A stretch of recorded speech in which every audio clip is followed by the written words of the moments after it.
Ola tātou tāpua I ne atua.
Moni wana tau ave o tātou tinga, mana tau ave o tātou whānoa noa. A o tātou manatu o ia o taia, o whasia le tua, ma o whātinga ina. O le tatalo mo le ngang pa ia.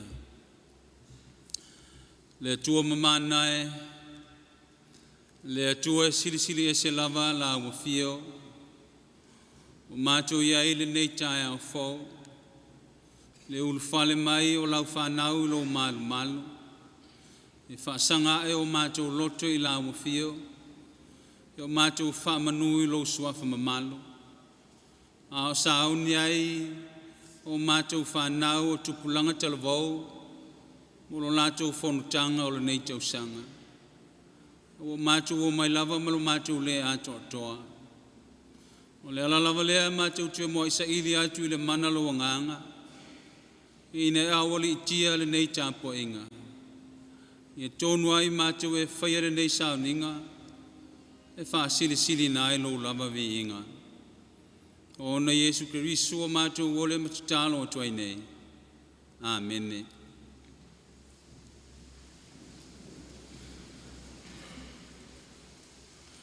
La tātou e pese le vi ingo le atua e valu le vi ingo le atua tātou te pese ai.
le whaitauina o le tusi pa ia.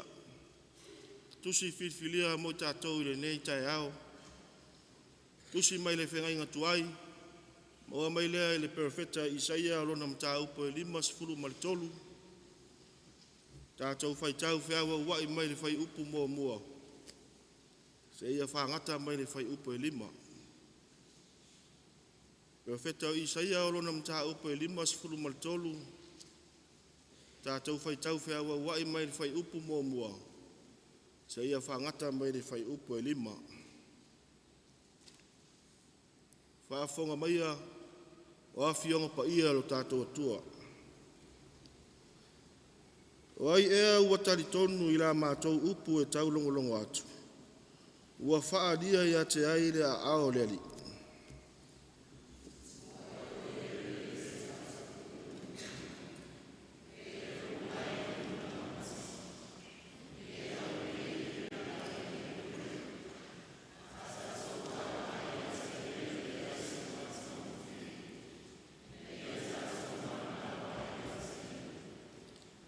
Ua inosia matula fo ina o ia e tangata. O le tangata wha noa. Ua maasani fo i ma le tinga. E peisia i ua alo ese mata ia te ia. Ua inosia o ia. Ma ua tātou le manatua lava o ia.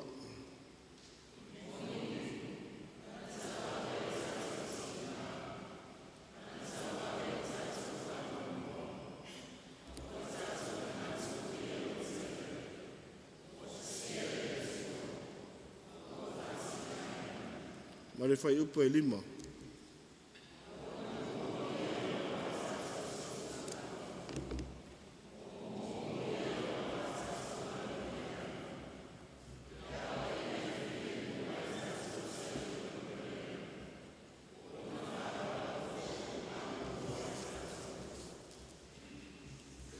Tusi mai le whengenga fou. Tale leia Iesu ke riso na whamauina e mātaio. Aurona mta upo e 8. Tātou whaitau whiawa wai mai le whai upo e 10. Se ia whangata mai le whai upo e 2:17. Tale leia Iesu ke riso na whamauina e mātaio. Aurona mta upo e 8. Tātou whaitau whiawa wai mai le whai upo e 10. Se ia whangata le whai upo e 2:17. Ua uru Fale atu Iesu i le Fale o Peteru. Ona silafia ai lea e ia le tina o lana ava. Ua ta oto i le mai vevela.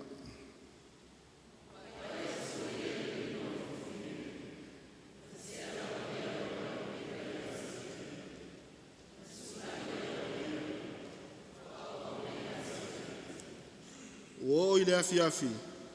Ona la tau au mai ai lea ia te ia o tangata e tō tele ua ulu tino ina e te moni. Ona ia turia ai lea o nganga i le upu lava. Ua wha malolo ina foi e ia o i la tau uma na mamai.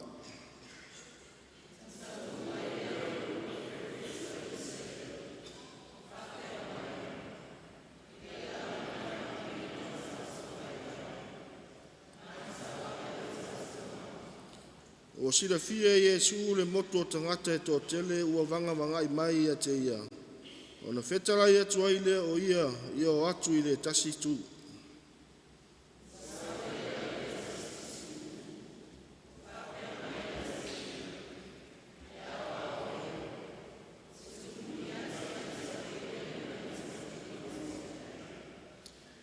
Ona whetarai atu ai lea o Iesu i a te ia. E whai lua o alope. E whai fo i mea e momoe ai manu whelelei. A o le ata li o le tangata. E le aise mea e moe ai o ia.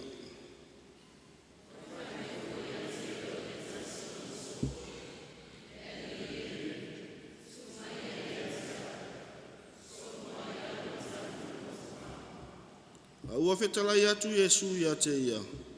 Muri mai ia i a te au. E tu upe ia i e ua oti e tanu i o la tau tangata oti.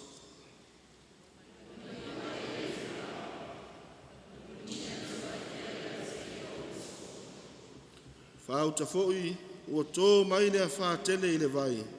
Ona o Sofia mai ai lea o le waa e peau. A ua tō wha o ia.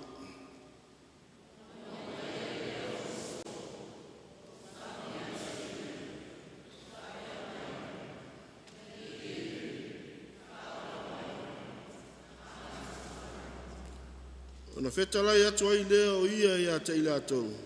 Se ale mea ua utou matatau ai. O tou e whātua tua i titi. Ona tūlai ai lea o ia ua vāo i le matangi ma le vai. Ona tele ai lea o le malu.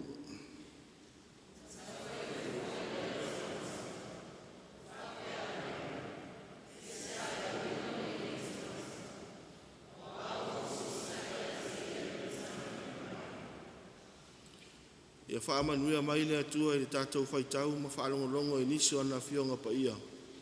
Ia tu mau atu pēa ia te ia luna lava vi inga. Nei se ia o i le whaavau lava. Amen.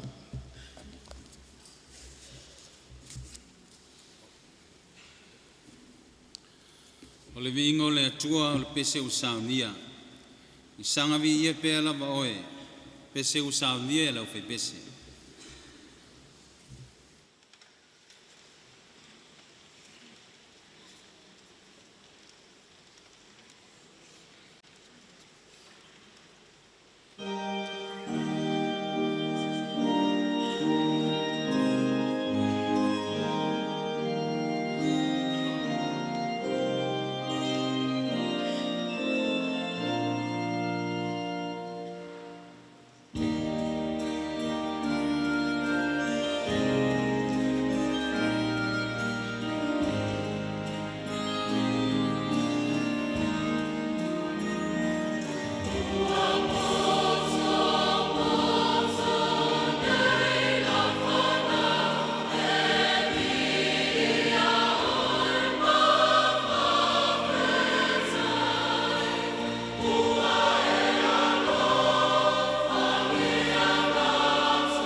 O tātou tāle sanga,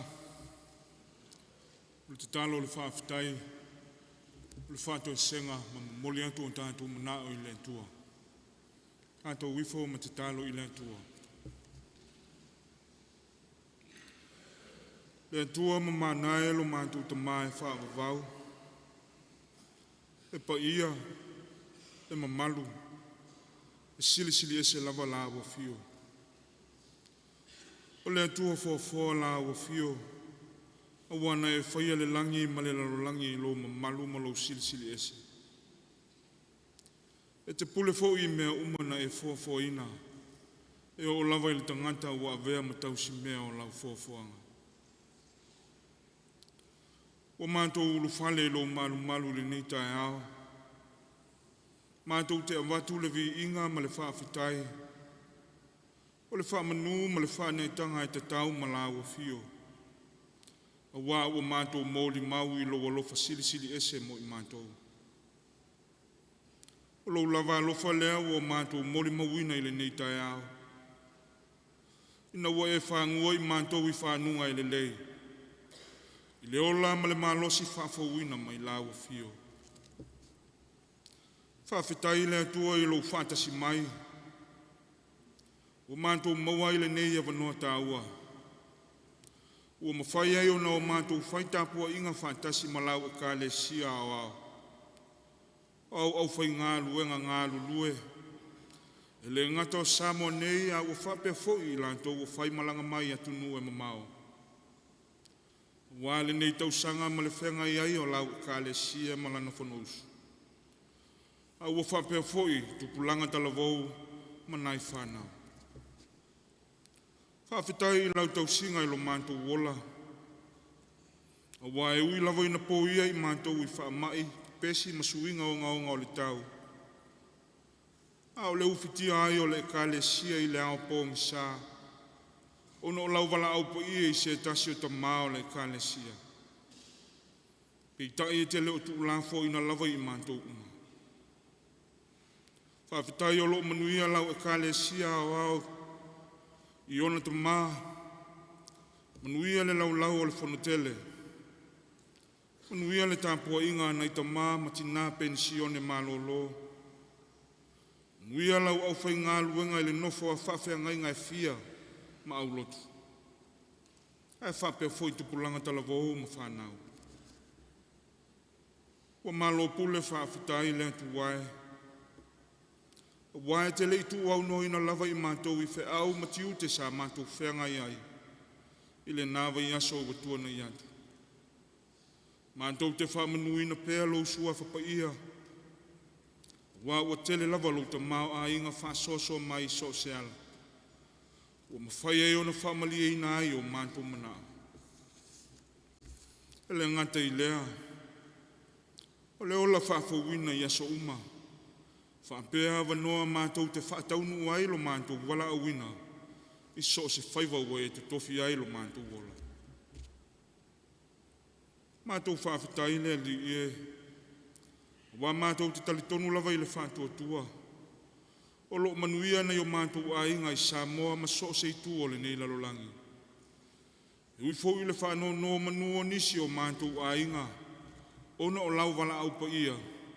I e pele mama mae pe itai. O lo o antangi ai lava le pule au au e le fina wina o lau o fio. O le tua e toa tasi. E langona ina pēlo mātou a nganga whawhitai le tua e. Ona o awa fionga pa ia.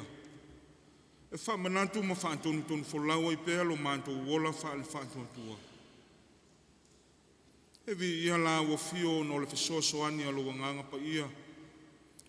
O le nganga o lo ia au maia le mautinoa i lo mātou le mautonu. A o le nganga e nati tau toa lua ina lo mātou vai ma lo mātou whaatau waa. E sili la mātou whawhitai. Ono lo walo pele o Yesu Keriso.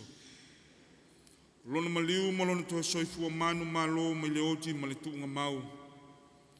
Ua mātou manu malo fantasi ai. Pe a whai mātou te whātua tu atu ma whai alo finangalo. I le moni ma le wha maoni e te tawai. Tu mau I la uafio le pule ao le whamanu ma le whanetanga. Nei o I le whavavau e whavavau lava. Le tua mio tonu e. O la uafio lava e sa o matonu au whamasinonga uma. Ai o le whaalian lava leo lo walofa mo I mantou. E uina le anto lo mantou wola tau mawhai atu I la uafio. Au loo e alofa ina pea I mantou I le alofa I sili on tele. Wale lama sa mantou wa mio o tonu I lau silafanga pa ia. Wa wana ono mantou whaitau I au afionga pa ia. Awa mantou le mulimulita I ai. Wa e vala au ina foi I mantou I tofi ma tiu te ese. Awa mantou le wha maoni e ala I mantou whatinonga. Wa tele ina whaia mantou ngā luenga na ia maua I o mantou vi inga. Awa le whaia lea mo se vi inga o la ua fio. Wa mantou te talo ma le nganga maulalo o I mantou lama o tangata sala. Wha ngalo I mantou ono le vai o lo mantou whatu atu I la ua fio. O nao mantou pepese malangi ina o vi inga. Awa mantou le sa vavali I o wala. O nao mantou tau le mamalu o lo suafa. Ai afita ia I loa ma whawhita audi o le ola nei. O na mamulu ngō fie leo lo mantou wola whatuatua. Awa maua le popole vale ma le mautonu. Mantou wala au lava ma le nganga maulalo. Ave ia le toto po ia o Yesu ke viso na whamalingi ina. I lungo le sātauro. E whamamai na ai I mantou lau whanau wanga sala. Awa mai pea la ua fio ina I o mantou I loa. Na salamo whamaoni mafulitua I le leanga. Ai loto atu I la ua fio. Ia o ina foi I mantou e whamangalo atu. I e wanga leanga mai. E peo na e alofaina I mantou e tu salava po lea. Le atua whaafafonga te talo e. Ua mantou te talo mo au whaamanuianga I la mantou tampua inga nei. Whaamanuia I lau e kale sia o ao. Ma le whengai ai malana Fono usu le nei tausanga. Whaamanuia I ta mao le kale sia. Ua alo lantou pale whengai ai ma le whafoina o le safo lau o le kale sia. Ua lau a fio ma lau finangalo. Whamanuia I ta maa matina pensione. O e ua malolo mai lau ngā luenga. Anga le leila ua fio I le lau a Fono le Fono Tele. Ua anta penanga uma mo le Fono Tele. Ua mata upu mpolo kalame whaatao to oto. Ua lawa se lumana I manuia o le ka le sia I aso I luma. Whamanuia I au whainga luenga uma mawhaletua. Ia maua pea lo lanto unu sai. A wala ua fio ma lo malo. Lo whangia la ua fio na yo manto a tausi. I ta maa matina maa tutua o e ua pula la ngoto le soifua. Ia langu maluina pea la ua fio ti ngā o le tino. O whea ngai ma ilanto. Ai fua inisi tau sanga sa tele manto te mafuta ma au nai pea I la ua fio. Whamanuia mai la ua fio I le nei aso ma le whamoe moe o Tupulaga talavou. Ia o ngā pea lo lanto wola. E whao ngā ina mo la ua fio. Tau mamau I lanto mai tu ina nau ma mea whato sina o le nei na lolangi. Ia ua e te tu wau no ina lava lo lanto wola. Mai manto uma. Whamanuia la ua fio ina yo manto matua ma ainga. Iai pea lo wanga le lei. Ia whamanuia I so se wala awina. Mātou tu ina atu I la ua fio. Lantou ua maua I mai o le tino. Ia lau whamalo longa. Ma ia pa I atu pa ifo pa I ane lo mana whamalo lo. O ia maua I whanoanoanga o no mafutanga ua motu sia. O no le malanga le maliu ma le oti. Ia whamawhanawhana ina pēa I lantou uma. manatua ai mātou te talo. Se tase o tamā o le ekalesia ua whai langi le whai ngā malanga. Ia sanga wha mawhanawhana ina pēr la ua whio le tina ma le whanau lo tu wha vau. Maua lau visoasoani, ma ia iei pēr lo while mū ma lo wanga le lei. Mātou te talo le antu wai, whenga iai o le ekalesia ma le usui o lana whanu tele le nei tau sanga. Ia iei pēr lo wanga le lei, i ona wha moe moe nga uma. Whamanuia e se o mātou o tunu o Samoa. Ia musuia pēr lo wanganga. Tai na ia whaavai la ua whio a lantou whai unga whai. Wa lava se manuia lau tele o se o mātou o tunu. O mātou te talo. Le lalolangi vevesi, le lalolangi o taua ma whivai inga. Whapea fo i wha mai pipisi. O whano ele tele o le soifua. Le tamā lo whae, o lo lava lo whatu noa e mawai lo mātou māpusanga. Se e lawe ai e o māwhitia. Se teime o mātou māwhauwhau ia ua whionga pa ia.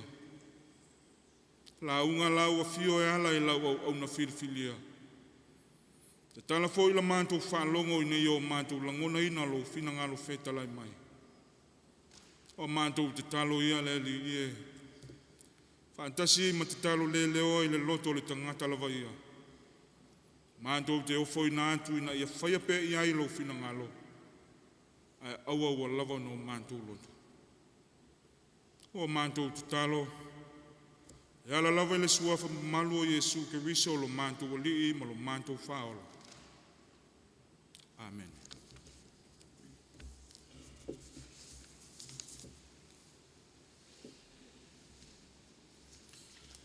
Ora tātou te pese le pese se lau iwa sifuru ma le lima. Se lau iwa sifuru ma le lima le pese tātou te pese ai.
o whalofam whātalo whātu le paia o le nei sauninga.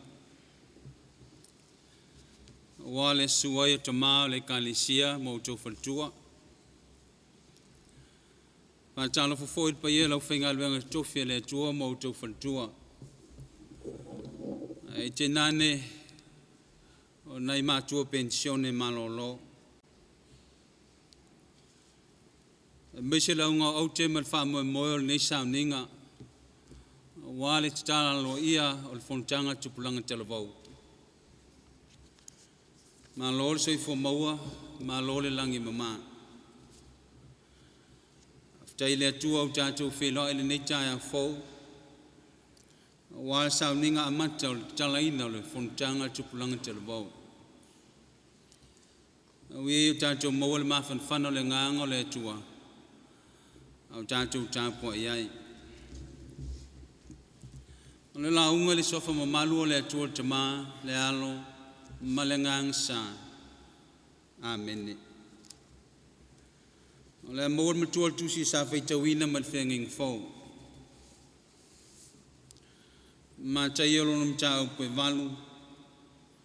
O lono whai upe sfulma leono. E whaile ma matua o te whaitawina. O le afiafi, na lato au mai e lea ia te ia o tangate to tele o umtino ina e te moni. O ia tulia ai lea o nganga ele upulava. O wha malolo ina fo ia ia o lato uma na mai.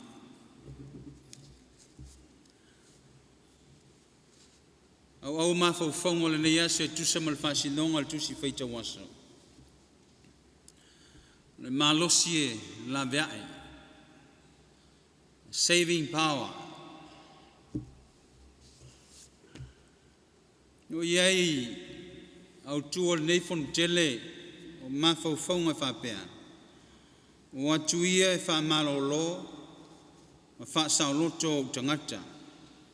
Go forth to heal and free my people.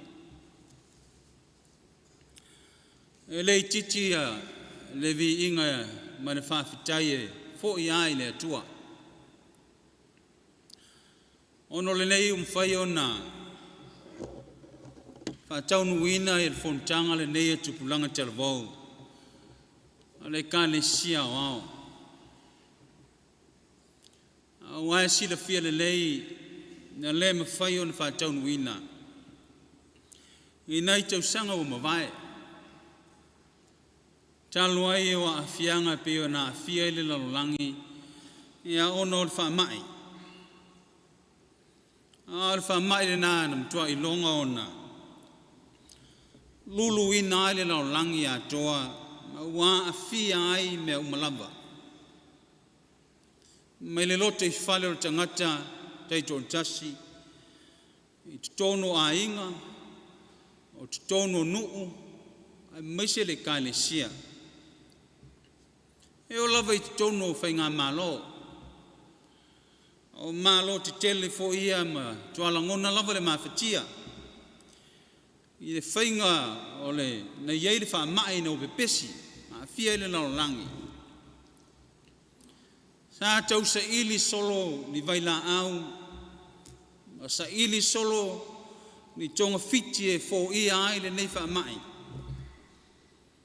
Nea afia ai o le soifuanga, o le soifua ma le ola o tangata o le laulangi. E te le tonu o le mea tonu lavale na mana o mia tangata. It's a saving power. We need a saving power that could wipe out this pandemic. E o meo wata ti whanga vo I e mata I e telo Tupulaga. E fia I ata fo lea meo superhero with superpower. E mawhai e ona se tafi ese e whamai o ni me tupu. Fi tā ma whinga tā le ola. Whaatalitali tangata I se malosi e whapenai. E fo ai le whamai. O le ngate le, nau te ngate se malosi le na. O mai lava I nei o na po, ma le nei vai tau. I le whea ngai o isi malo le laulangi ma le vai tau. I le tau o lo si le whea uma I Ukraine ma Rusia. Tau sa ili ai, ni mea tau malolosi e whaonga ina, o ni a upenga malolosi. Ina ia, tau o il taua. O ai, isi foi pule anga o isi whainga malo le laulangi. O loa a fia so I fua ma leolo tangata, o ono pule sawa o la tau whainga malo, ma o la tau tai. Le mele le nau I tangata. Ia maua se laweai mo I lātou. Ia maua se malosi e laweai ai lātou. They need a saving power to save them. Mai whainga leanga o e pule sawa, a o a fianga o lo a fia ile na rolangi. Missionary wha mai pesi. Ele te tonu e o. O tātou umalava e tātou te mana nao. Ia maua le malosi le nā. Le malosi e lawe ai. To have that power. To save. Ina ia lawe ai le isi tangata. Ia po le isi fo ia manao e fia maua se malosi. Ia whaasili ei o ia nei lo leisi tangata. O le mea le nā o lo nau ia isi mā lo le laulangi. To have that power to rule the world. Ina ia mā lo se leisi mā lo, leisi mā lo. E lo le lei le laulangi mea le nā. E iai le mā lo si o lo iai te tono le laulangi. O lo whaalango iai o tangata. Le malosi lea sa ye le malosi le pomo foi lea atomic bomb lea na paha I Hiroshima. Lo le malosi o na pomo na iai. Ia po le lo le lei le laulangi le malosi o le nuclear bomb. Lea e whaala le nei taua. Fa mei a o ina whaonga le isi le laulangi. O le malosi fa el tise. E loa e wha umatia il tangata. Ai wha ola ina I fo tangata. Ngare le tise, ai la vea le tise. E umailo soifua. Ale fu I wha ngā ina e wha te I il tangata. Pe ao ina. Tau wha ola tangata. Ole le tise. E wha umatia. Wha ola. Ai ui I lea. Male nau o tangata o le laulangi to have that power. We already have that power. O iai tātou le malosi le nā e lawe ai.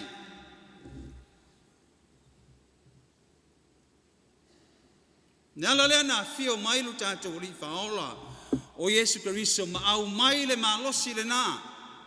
E malosi ai o na tangata. A lea na ia whetalai. A o le ia whio le langi whemai. A e maue o tau le mana. Pe a whio ifo le ngang pa ia I lunga ia te o tau. But you will receive power when the Holy Spirit comes on you. Le mana ma le malosi le nā. Na whai ai Yesu Keriso o wāwenga te tele o ngā luenga lawe ai mo na tangata. Na o ina whaatino Yesu a tau whesili tangata. Oi ea. Oi ea o ia. Oi ea le nei tangata. Oi le nei tangata o ia whaia nei ma wāwenga. A o ina tau tala ma whetalai le lii ma wa ole li ya na upu ai fe mai o ai ele nei o ya te o tau tala fa pe o ya te ele pule A ina whamalolo o ia. O fesili tangata. O ai ea. O ai o ia o iele mana na te whamalolo ai e mamai. Whai e Yesu o vāwenga. Fesili foi. O ai o ia o iele malosi. O whalolongo ai matangi masavili. E ti ngā lavona. Ona whaai loa Yesu ia i lātou. O ia o le na whio mai. O ia o le atua lava ia. O le Mesia na malo ia. Ai na le mawhawhai lava i lātou. Ona talia o ia. O ia o le halo o le atua. O ia o le Mesia. O ia o le whaola. O ia na te au maia le malosi e la veai. Asa longo whaitaungo lo neiva yasoi. E me ino mahea o na hao o Yesu i lungola. O le maunga e le moto tangata. O na whitaia i le o ia. Ma tangata o anga iatu. Sa ili lo na malosi e la vea i la tō. Ana tautala ma wai o ia i le malosi le na o le upu.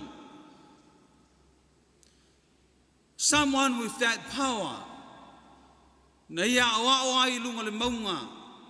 Na suia ai loto ma nganga o tangata. Malosi le na. E la vea i. O lana upu na o ai le moto tangata sa ia le pule ya te ia. Ale fa mamafe fe awala sautina. Upo le ola. A peo tina le ola. O na fa ai foifole o ia. Ai le maungo olive. Mai loa le tangata e maua le mai le pela.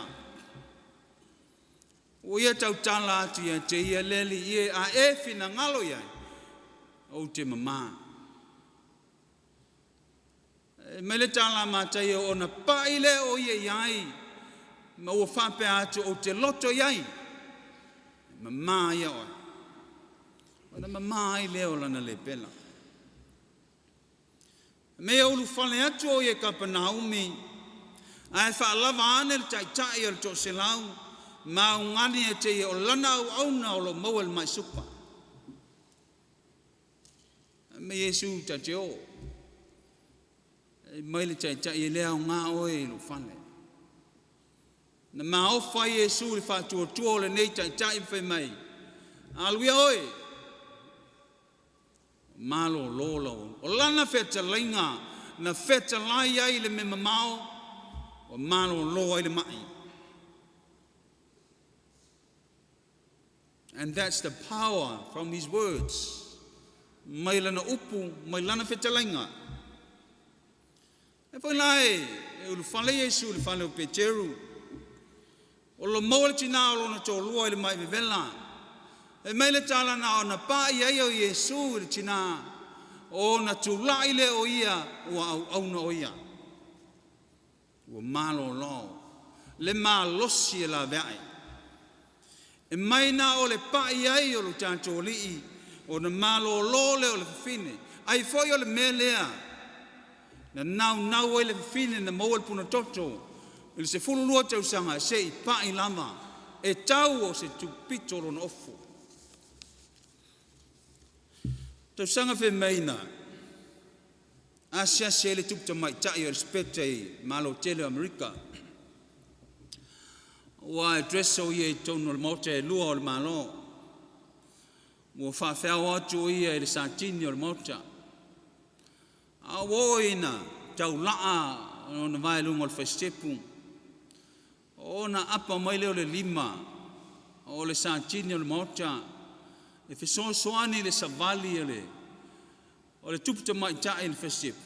Ai fe emo loa me poianta. O fe emo me po ate le nā taimi. Ao le isi tae au. He lai mai newspaper. O whamatalanga tangata. O preach. I le vāna nofo. wa le mafau le santini o le mota wa ia pai i le tupu jamaitai. Nobody touches the Queen. Ai alu tātou ori. Ai a Yesu Keriso o ia o le tupu o le langi ma le laulangi o me umalava. Na pai mai o ia I tangata. O ia la veai ai tangata I lo na pai mai. Me ono ole la fiafi. Wolo lofi mai tangata, le moto tangata. Wa au mai o e ulutino ine te moni. Wa ia tutuli fafo te moni. A toa ma e na mamai. Wa ia fa maloloia I latou. I le malosi e la veai le na. And that is the saving power. Ole upu ole to save. E sauma le upu e lene o le satso. E melona winga to heal or to make whole. Ole malosi e la veai by healing. Mai lana feta lainga I lana upu. Mai lona pai atu iai o na lave ina ai lea o tangata e mai ona maftianga. Ayo lala lea e, fe meile fe au ole. O le Fono Tele e mo moli mai. O atu ia e fa malolo ma fa sa Lotu o tangata. You have that power to heal and to free my people. Le malosi e la veai na umea ato toa Ie o mawhatia I lola le nei. Pe ona feta lailo tātou oli na o sau I ne o lātou maua le ola. Ia maua atiri ai lava. O lātou anga le nā o wawenga o valo anga na valo I ai lo tātou oli I. Ne fia mai le Mesia na valo I Isaia. Ine ia velo na soifua na fea ngai ma mawhatianga. Whaapelo na tau la fo ina malona ino sia o ia e ona lava tangata. Na whaile mala. Na whaalia aile malosi e la vea ai tātou mai mawhatianga. O awa vea ona tinga. Ma ona mawhatianga na fea ngai mai a wai mai wa vea ai o na whaalava lama e malolo ai le tangata mawhatia. Wa vea le ala na fio mai elu tātou oli o le ala maua lalo na fio mai o ia na whaalia ai le malosi. Le malosi e la vea ai tātou. A lea e ao mai. Le siri lava le toa na te haea se olo. Na ilo le na te pulelo na Lotu. O ala maua lalo le nā. O ala ia le manu malo. O ala ia sa ili ai malo. O ala foi na whaalia ai le malosi la veai. Ala nsavalia lo tātou li. O ala ia le manu malo. O ala le sātoro. Ala fesili. E whape whea o na vea I tā ua. Ma leo o iei le malosi e la veai. I leo o mawhatia I a venga. Ma leo o tinga ina. How can we be a saving power to others? E whape whea o na vea oe. Ma le malosi te wha malolo. Ma whasau Lotu.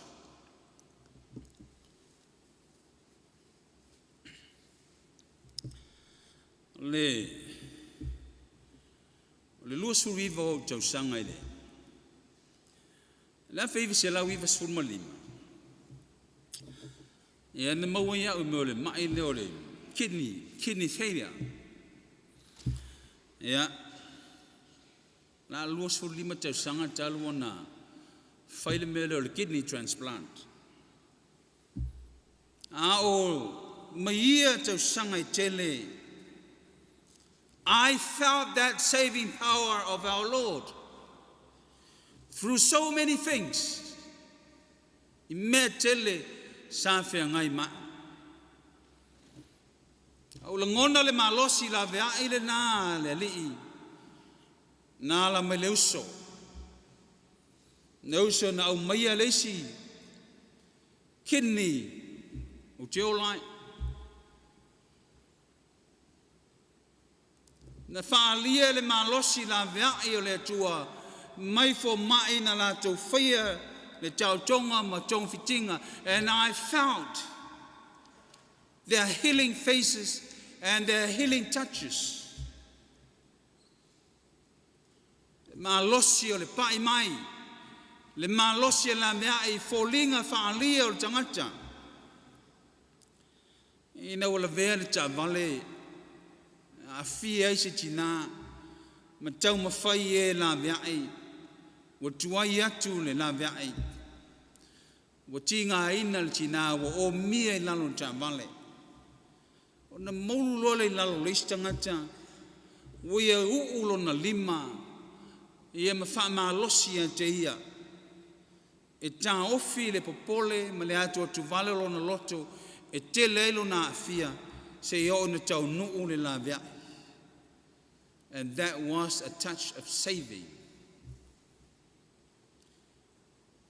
E whaalia le mana la vea I fōlinga tau sa fia. Ma upu wha malosi, ma upu wha alo te tele o tangata. E o mai lavo I nei aso. O lo wha alongo ina le malosi la vea I le na. Mai le uso ngā lulue, le lau whai ngā luenga. Mai wo, mai masani. O upu wha malosi.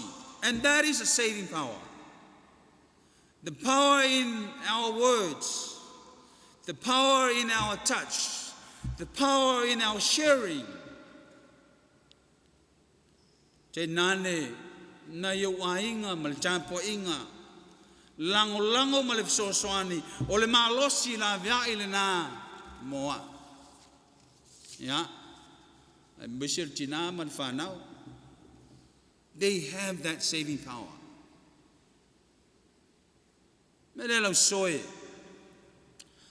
Tampo inga le nei tae au e mese o tau o tupulanga talavou. O lo tau wha moe ma le whanutanga o le nei tau sanga.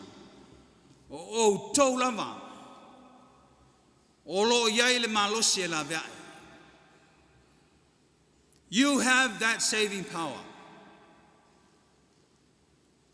You have that saving power. E la vea iai le isi o uso mawhatia. E whai ai oe mawha malosi. E la vea I te tono lo wainga. O lo nuu. O lau e ka le sia. Ma le tala le leia Yesu Keriso. Ia mata.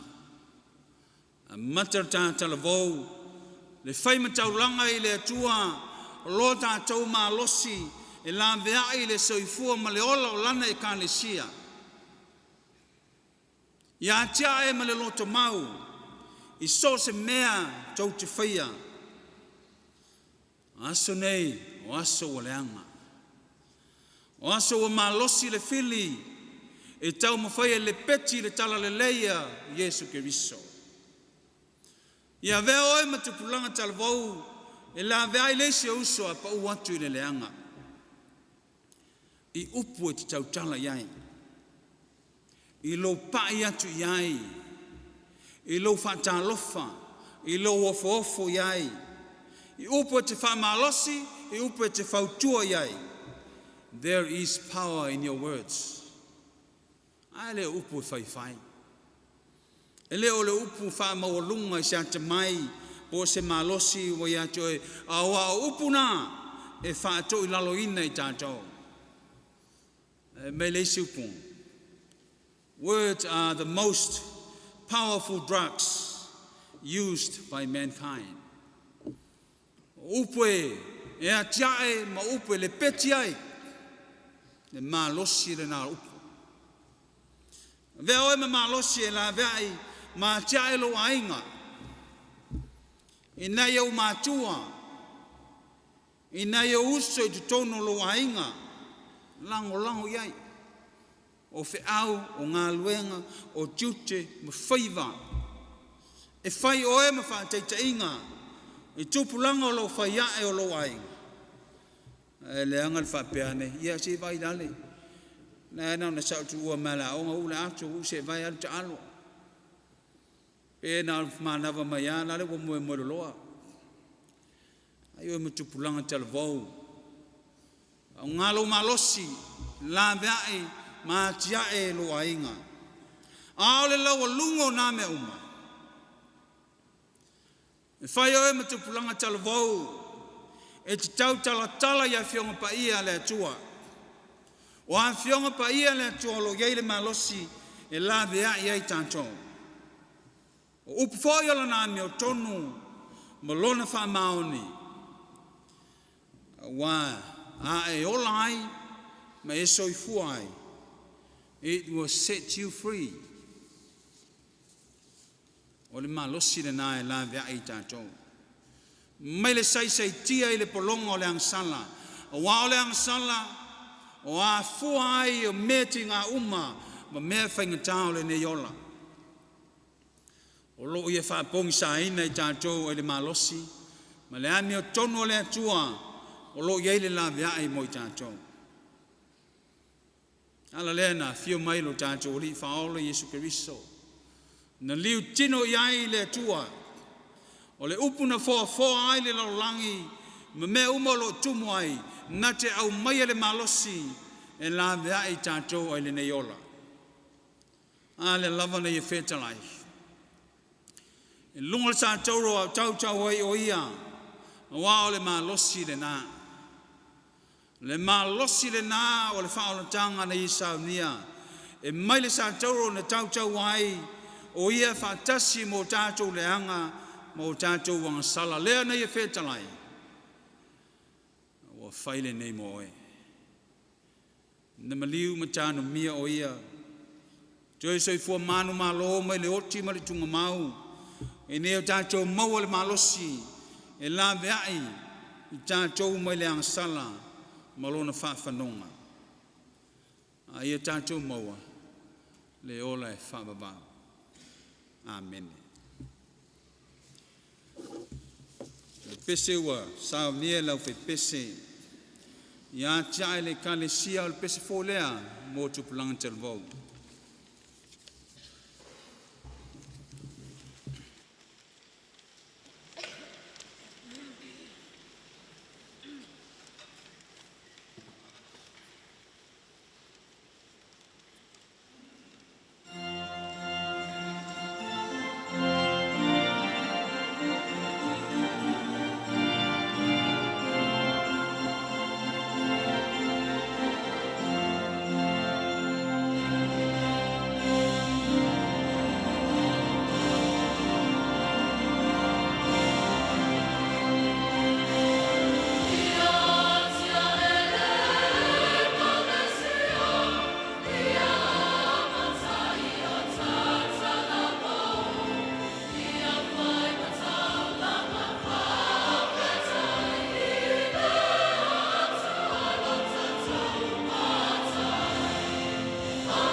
nui Tele le tala ina ole fontanga Tupulaga Talabou ia ole nei foi tau sanga lua fe lua sful matolo sia vano me mole le ngang fa tail pe ia lau a Fono le tama le kalisia o sia vano mo fa ia ona tai le nei sauninga ia elo nei fa tama fa tai o mo sia vano ia a ole vala o mai matai ia ang le tuol pe ia lau a Fono tama le kalisia ai tenane fo lau a Fono fontele tenane lo sunga Fono ia mo sia ai lei ia wale tu mo fina ngalo malu tato o nang o lo fai pea la tato fai le talo o mai ala mato tapo inga o le nei tai ao o lava le tape na tu fa nau Tupulaga Talabou mo le amatalia o lo la tu Fono tanga o le nei tau sanga o matu talo lava ina e tulilo ina pea i la tu ile mana lo lava nganga ia la tu langona le malo sililo mai lo lava nganga me fai on fatino ino la to tiute me faiva a tia e ai la vikanesia ma la tala le lei lo fangia foi fa mo mo la vikanesia wa fa malu o ao e tau manu iai al manuia ma le file mo la wa fio le tu te mai le lo fa siri Yesu Kristo ma to li ma to faola ile mal mafutanga fai pe ma lo lava ngang pa ia e lungo le nei pot putonga lungola we kan le sia malan fontanga au lau fa nau le lalo langi a to ne yo ile fa babau lava amen